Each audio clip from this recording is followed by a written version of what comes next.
jigéen kii ndekete xamuloon jëkkëram du nit.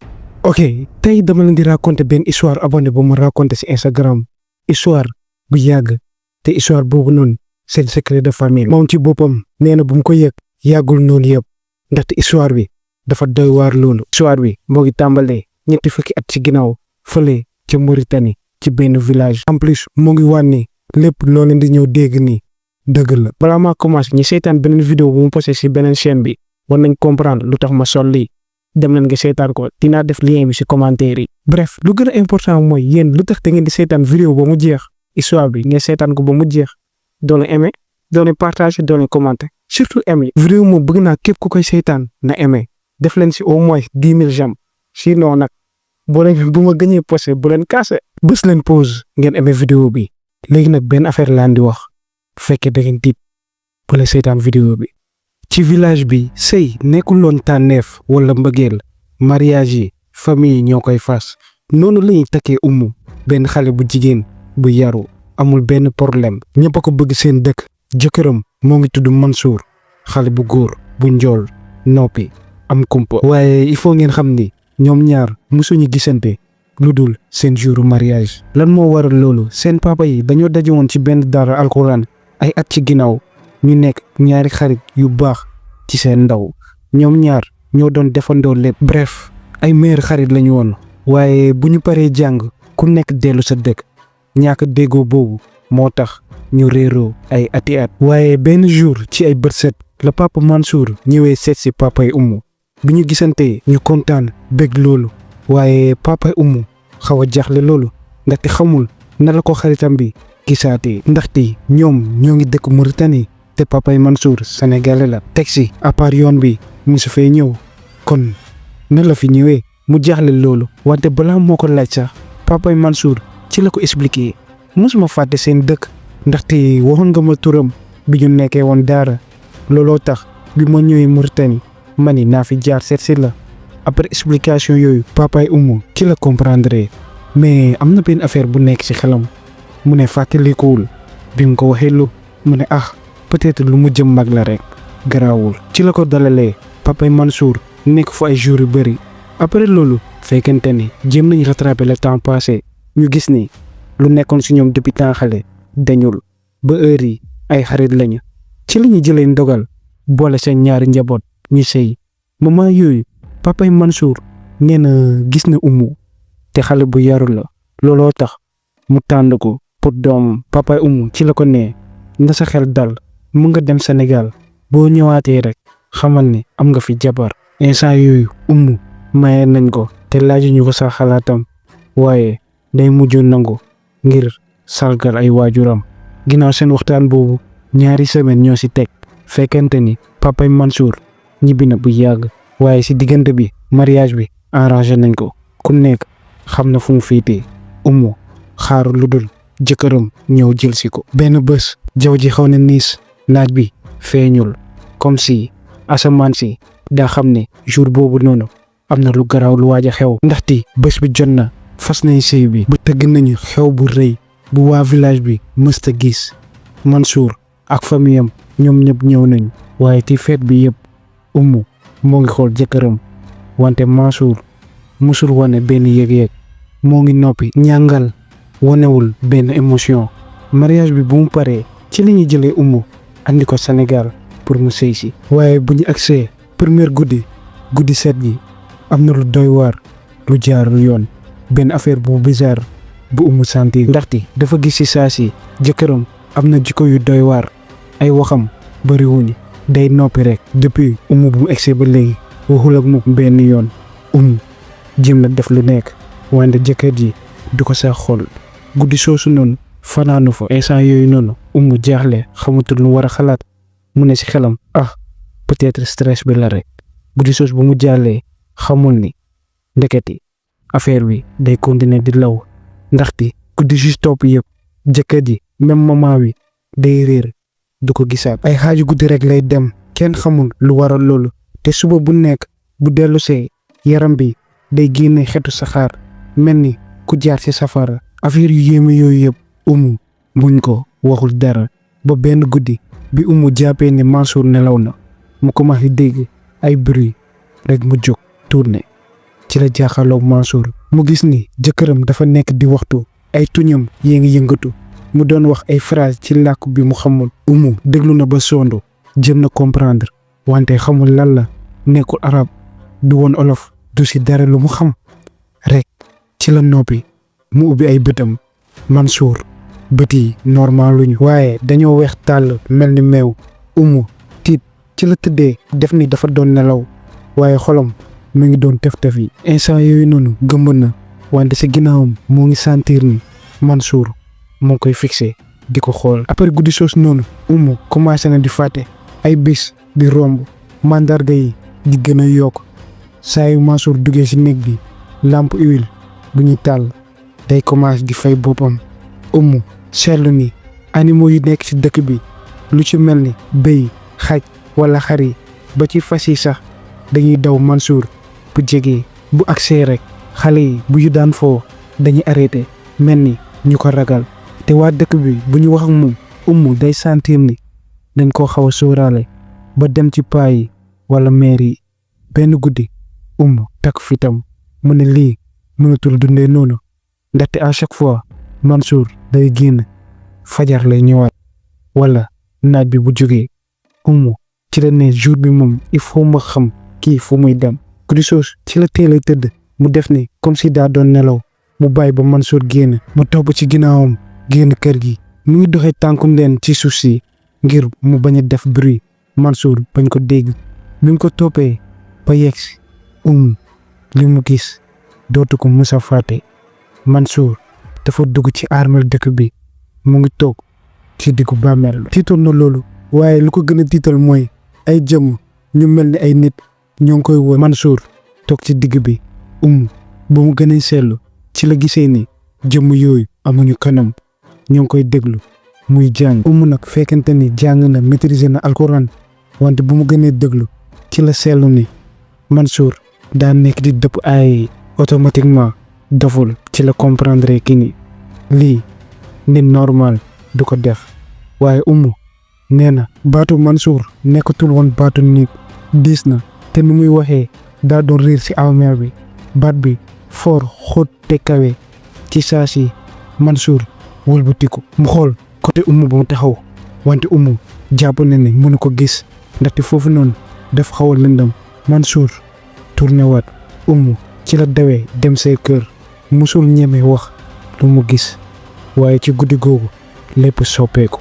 kër gi commencé amay baat yuy tàmbali di yuux ci guddi gi waaye waa kër gi def ni comme si dégguñu ko te pourtant nee na leer na ko ni gars yi dañ koy dégg ndaxte à chaque fois yuuxu yi bu ñu commencé rek day gis tiitaange ci kanam waa famille bi. nee na ñëpp doon tiit sauf Mansour ak papam ñoom ñaar dañuy ñàngal rek noppi. instant yooyu noonu xel bi andi na affaire yu bëri waaye waxul dara te en plus ay takkandeer di romb saay pour taale lampe essence bi. yenn saay tamit dafay yëg ni saay buy julli am na benn loxo bu mu dul gis buy raay karawam. malgré lu muy gis noonu yëpp ak li muy dund nekk nit ku gëm yàlla looloo tax mu toog sëy ba benn guddi bi mu doon waajal reer Mansour dugg ci waañ bi waxul dara moo ngi koy xool nag jàkkaarloo moom noppi lu yàgg mu ni ko ak baat bu xaw a ñàng guddi gi waroo génn yow kese. bu waxee loolu automatiquement mu comprendre xam na ni Mansour jour boobu noonu bu mu ko toppee ci armée yi gis na ko. Mansour bu waxee loolu rek tourné génn dem yoonam tiitaange jàpp na ko ndaxte instant yi xamul jëkkëram nu muy réagir. guddi soos tiitaange jàpp na ko looloo tax bu nekk ci ëtt bi ba Mansour nelaw moom egsee mu tëdd ci wetam rek ci la déggee ni jëkkëram di wax turam ci ay nelaw waaye lu ko jaaxal mooy dafa mel ni du Mansour kese mooy wax ay baat yu bëri fukki baat téeméeri baat ñëpp a ngi wax bu mu gisee loolu tiitaange jàpp ko loolu nu mu nekkee pourtant lépp ci gémmiñu Mansour la comme si nit yu bëri ñoo nekk di wax loolu mu nekkee ci la tiitee mu wàcc ci lal bi tëdd ci suuf bàyyi Mansour ci kaw. guddi soos Umu nelawul waaye guddi après affaire bi mënatu ko denc loolu rek lay xalaat te boo ngi gën a moytu Mansour ci la demee ci benn tàntam fekkente ni ci dëkk boobu la nekk. c'était la première fois mu fay dem ndaxte yaayam yàgg na ko wax ni am na sa benn mbokk bu fa dëkk te ma seet si ko. Umu rus na loolu ndaxte bëgguloon demee nii day mel ni intérêt am moo tax mu ñëw fii bu dul loolu du mus a ñëw wante Umu ñàkk pexe moo ko fa yóbbu. bu mu fa egsee ba gis tànd ji mu gis ni nit ku baax la ci saa si mu am cofeel si Umu commencé di waxtaan ak moom dalal ko. Umu mujjee ko wóolu expliqué ko situation yu ba dund temps yëpp tànt ji daal di lewet xaw a tiit noppi lu yàgg rek mu ne ko sa jëkkër ji wuute nag ñun yaa ngi dëkk ak ay mbindeef yu bokkul ci àdduna bi jinne yi dañoo bokk ci sëy bii nii te yow seeni prisonnière nga te yàlla xam na ni sa yaay bu ma teeloon wax mariage bi bien vrai que lu ñu bokk dafa xaw a sori mais su ko yëgoon amoon na lu mu koy wax doo musa sëy si. Umu bu mu déggee loolu tiitaange jàpp ko tànd gi ci la si tëggaat mu ne ko demal ci benn sëriñ bu ma lay digal nii boo fa demee incha allah mun am ma jàppale la waaye Umu ci la xalaatee ni bu boole jëkkëram mooy risque dundam ndaxte mën na ko rey ci guddi si bu demee si sëriñ bi lu mu ko munti wax ak lu mu ko munti jox bu delluwaatee moom Mansour ñoom kese ñooy fanaan si néeg bi mu ne loolu wóorul. tàntam ci la nangoo mu ne en tout cas wax naa la lu ma lay wax te yow problème bu munti am mën nga ñëw fii nii doo am benn problème si man lépp mën nga ma ko wax incha allah. Ci la nangoo dem ñibbi. après jour boobu ay bés teg si benn guddi fekkente ni Umu moo ngi di jàng alxuraan ci néegam ci saa si Mansour noonu la duggee ak doole mu daldi siin taxaw reetaan bu yaatu comme si du reetaanu nit. Umu moo ngi koy fixé rek. Mansour ci la ne nga yaakaar ni kàddu yi nga nekk di wax ni mën na la aar ci man. Umu jaaxle mu ne loo bëgg wax ni. Mansour bët yi daal di ñuul kooku takkandeer Mansour bu nekk ci mur wi commencé di yëngatu di gën a rëy. Mansour mu ngi taxaw rek. Umu bu mu gënee bàyyi xel takkandeer bi mu gis ni ci kaw bopp bi am nay béjjën ci la xamee ni lii mënul nekk takkandeeru nit. Umu bu mu gisee loolu ci saa si mu daal di xam. après moment boobu xamul saa lu xew wante bu mu yeewoo mu gis ni naaj bi génn. Umu jóg bopp bi di metti wante bu mu ubbee bët yi dafa foogoon ni moom kese moo nekkoon ci néeg bi waaye déet Mansour moo ngi toog ci wetam mu mel ni ku jaaxle loxo yi di lox mu wax ci baat bu oyof alhamdulilah yeewu nga. Umu bu mu gisee loolu dafa tiit tellement ba mu daal di arrière ndaxte Mansour dafa mujjee changé te en plus baat bi ngiroo waatul woon ak Umu lu mujjee dégg ci guddi yi dafa dal baat bi mel ni lu sedd. Mansour toog ci wetu lal ci la commencé di wax ak baatam bu bees bi baat bu xaw a innocent mais Umu lan la def loo mooy dawee. Umu dafa tiit tellement que mu ngi jël tànkam yi teg ko seen diggante. Mansour ci la jugee dem andil ko ndox commencé di waxtaan ak moom ci ay anam yu musuloon wax ak moom mu mel ni dafa soppeeku keneen moo jël palaasam. Umu daal di mer buux ko ndax tiitaange waaye Mansour nu muy doxalee doy na waar loolu. Umu xalaat ni amaana dafa doon gént waaye ci xolam xam na ni loolu amul. gis na takkandeer Mansour di soppaleeku. après événement bu journée bi yëpp Mansour bàyyi ko benn yoon te ko doon naan Umu noppaleekul pour def dara.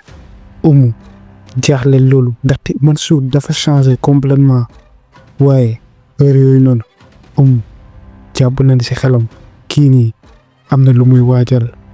looloo tax guddi bu mu jotee dafa doon xaar rek Mansour génn dem pour moom mu daw wante pour la première fois depuis buñ ko takkee ba léegi Mansour guddi soos noonu génnul temul fenn.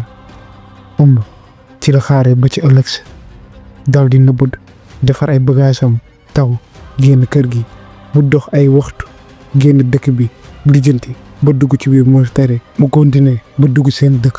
bu mu yegsee seen kër rek mu tàmbali di jooy nettal yaayam lépp. réerub Mansour chaque guddi bët yu doy waar yi yuuxu yu nekk ci biir kër gi takkandeer Mansour mu ñam ku rëy gi waaye yaayam déglu ko rek. bu mu paree mu wax ak baat bu dëgër rek xool ko mu ne ko ci famille bi dañuy sëy ba keroog bu ñuy dee amul fase te du ci yow lay tàmbalee. jugal nga dem sangu boo paree balaa sa papa di ñëw ma gunge la nga dem ñibbi. bu mu déggee loolu xol bi jeex ba ci ay mbokkam nanguñ ko gëm. kon lan la war a def propre yaayam moo koy tayle nii. ci la jógee waxul sax même sangu yaay ji bu mu ko digal defu ko. mu teguwaat ci yoon bi ñibbi. bi mu delloo ba dugg ci dëkk bi Mansour mu ngi ko doon xaar ci buntu kër gi. bi mu séenee di ñëw rek ci la daw si dem si moom rek mu ne ko fan nga nekkoon jàppoon naa ni doo musa dellu si. moment yooyu ak lu mu jot dund yëpp yaay ji lu mu ko wax instant yooyu noonu tiitatul ragalatul Mansour au contraire sax da ko jéppi. noonu la ko rombee dugg ci biir kër gi waxul dara. bisi si toog Mansour gën a soppeeku moo ngi jàppale ci liggéeyu kër gi di ko toppatoo. mu daal di ko bàyyi xel bu baax ñoo ngi julleendoo lekk ak moom ba ci reetaan sax. Mansour changé na ci bëti waa dëkk bi. ci seen gis-gis Mansour soppeeku woon na jëkkër ju baax la ba am na ay nit yu ñëw ci di ko félicité. waaye ci xolu tiitaange moo ngi wéy mu jot a dund musu ko fàtte ndaxte xam na ni jëkkëram am na lu mu àndal te lu muy def ni yëpp am na li ko waral. benn guddi mu laaj gorom bu jigéen yaay lu tax Mansour wuuteeg yeneen nit yi. kanamu mère bi bu mu déggee loolu rek changé mu tourné xool fépp yëndu ba noppi lu yàgg rek mu tontu ci lu yomb doom bul jéem a xam am nday mbir yu ñu warul a sulli. waaye bu mu déggee loolu nanguwul mu continuer di insister pour yaay ji tontu ko. ci noonu yaay ji daal di jóg taxaw ñàngal mer loolu mu ne ko doy na bu mu mësa laajaat ci loolu. ci la ne si xelam dafa leer ne waa kër gi ñoom ñëpp am na luñ koy nëbb. mère bi nii am na lu mu xam. après jour boobu ay bis weesu continuer di sekki saaka mu tàmbali di seet muy laakatu di lekk ay dëkkandoom ak mag ñi nekk ci village bi. surtout mère yi doon jaay marché saay suy ndugg. au début gorom moo doon dem marché taa doon tere di génn ndaxte dafa ne waa dëkk bi dañoo bari wax te seen gémmiñ cat kese la. mais moment yooyu noonu goro gi daa fekkoon ni dafa feebar trop looloo tax dafa dem. bu mu fa demee commencé di xaritoog ñoom ndànk-ndànk ñu koy nettali jaar-jaar bu ragallu ci famille bi mu sëy si. papay Mansour baykat la woon amuloon dara au début. nekkoon na nit ku tumuranke sonn trop ba benn jour d'après waa marché bi papa ji njëriñu xam-xam bu ñuul teggu ak ay jinne mu def pacte maanaam mu tayle boppam ngir am alal ak doole mais condition bi mooy dafa waroon joxe doomam bu mujj te kooku nekkul keneen kudum Mansour moo nekkoon sarax. looloo tax depuis bu mu nekkee xale ndeysaan Mansour musul normal dafa doon def ay dégâts ay bêtises yu graw. jamono yooyu ay moromam yu bari réer nañu te kenn gisaatu leen.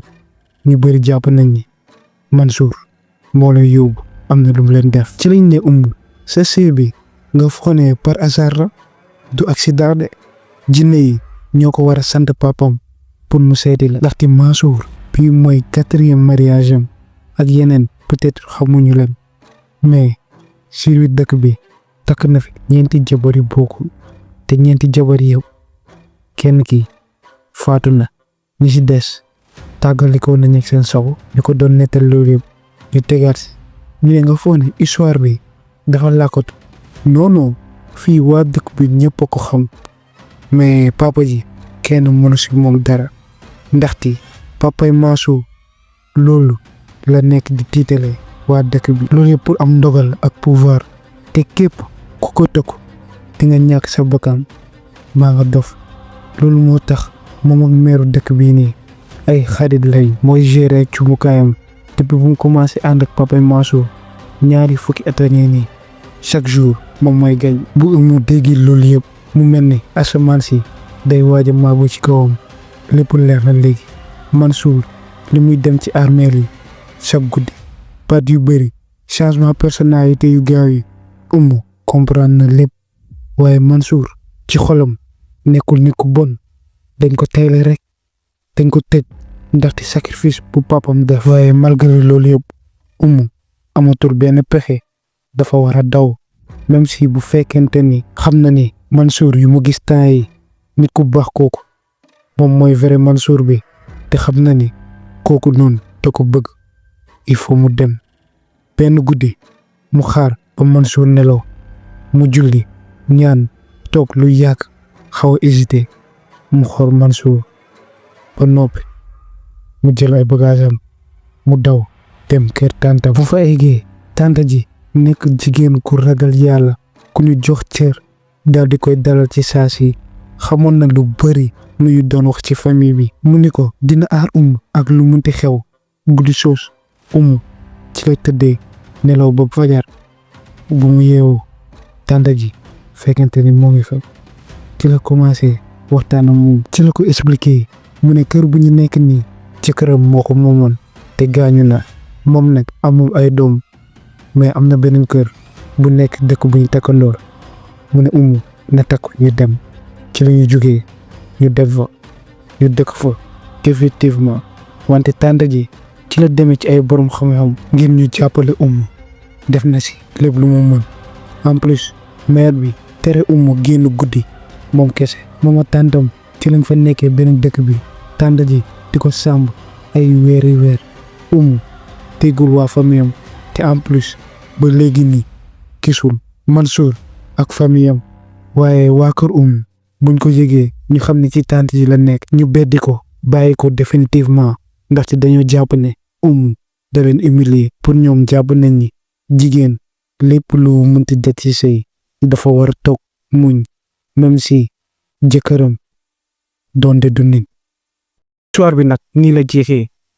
musul delluwaat ci Mansour ndaxte tàntam moo ko aar. léegi nag dama leen jox benn information bu important bu ma leen joxuloon depuis début vidéo bi.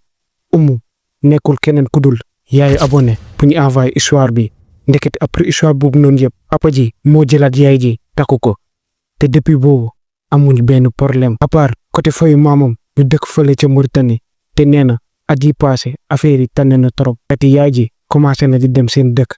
abonné bi nee na histoire bi mu ngi ko yëg yàggul noonu yëpp. nee na lu jëmee si côté famille Mansour yaay ji si boppam xamu si dara ndaxte bu ñu nekkoon kër tàntam après papam bu mu ko tekkee si lay ñëwee fii nii ci Dakar. ok gars yi histoire bi nag nekk na histoire bu doy waar jàngat bi si mën a jëlee mooy du ku nekk la ñuy sëyal. léegi nag wax leen ma si commentaire yi yan jàngat ngeen si jëlee ma jox leen rendez-vous mercredi prochain si beneen chaîne bi mën ngeen dem ngeen seetaan vidéo bu mu fa posté woon. dinaa fa posté épisode 2 ci série bu ñu commencé woon histoire yu doy waar na jàmm yàgg si